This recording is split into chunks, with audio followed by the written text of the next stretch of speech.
বাঁচাও। কি এটা ভয় লাগছে। বাবা, বাবা! দাদি, তোমাকে আমি এখন ধনিয়া পুদিনা লাগিয়ে খাবো। না, আমাকে খেও না। না, আরে দাদিকে তো বাঁচাতে হবে। দাদিকে ছাড় কাকড়া। ধন্যবাদ।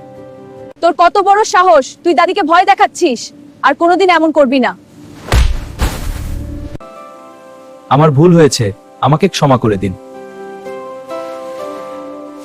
ধন্যবাদ মা, তুমি না থাকলে তো ওই বদমাশ কাকড়াটা আমাকে খেয়ে ফেলতো। আর তোমরা কি করছো? তাড়াতাড়ি লাইক ও সাবস্ক্রাইব করো।